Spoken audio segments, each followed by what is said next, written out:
বাজে 1:15 রাত, আর আমরা এখন যাচ্ছি আম চুরি করতে। গাইস তোমরা দেখতে থাকো আমরা কি পারবো সফল হতে। গাইস আমরা আমাদের গন্তব্যস্থলে চলে এসেছি, প্রায় চলে এসেছি। আর এই হচ্ছে আম গাছ। গাইস তোমরা দেখে নাও, আম হয়েছে। প্রথমে চেষ্টা করা হয়েছিল কিন্তু পারিনি, তারপরে কাকিমণি ঢিলটা মারলো, একটা আম পড়েছে, আবার পড়েও গেছে ওখানে। আমি আবার চুপ চুপ করছি, আওয়াজ পেলেই তো পাশের লোক উঠে যাবে।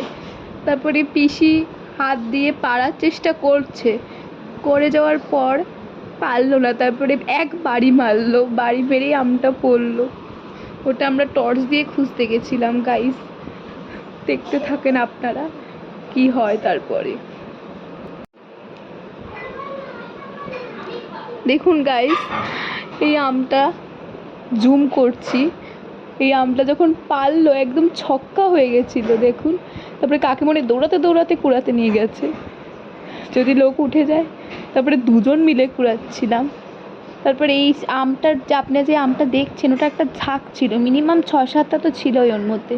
ওটা পারার অনেক চেষ্টা করছিলাম, কিন্তু ওটা অনেক ওপরে ছিল তো, তাই পারতে পারছিলাম না। দেখুন অনেক চেষ্টা করছি, তারপরে যখন ভাবছি আর হবে না, অন্য আমের দিকে চলে গেলাম। এসেছি বাড়ি, দেখুন অনেক আম আছে, এই যে আরো আছে, এই কটা নয় আরো আছে। বলো বলো আমরা আম পেরেছি, বলো আমরা আম পারতে পেরেছি। তাই তুমি মজা পেয়েছো? তুমি মজা পেয়েছো? এই যে তুমি মজা পেয়েছো? আমি যে ওখানে কি কষ্টে দৌড়েছি আমি জানি বাবা। চুরি করা আম খাওয়ার মজাই আলাদা। আমরা যে আমগুলো চুরি করে নিয়ে এসেছিলাম, সেই আমগুলি এখন মাখা হচ্ছে। আমাদের সবার মনের মধ্যে একটা অস্বাভাবিক আনন্দ কাজ করছিল, কারণ আমরা ভেবেছিলাম যে আম চুরি করতে যাব। আসলে হঠাৎ করতে প্ল্যানিং করেই আমরা গেছিলাম, কিন্তু সেটা যে শেষ পর্যন্ত হবে সাকসেসফুল সেটা আমরা বুঝতে পারিনি।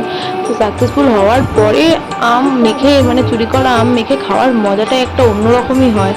তো পিসি আম মাখছে, এবার কখন খাবো সেটা ভেবেই সবাই বসেছিলাম। তো শেষমেশ সেটা আর কি হলো। আর সত্যি কথা বলতে আম মাখাটা খেতেও দারুণ ছিল।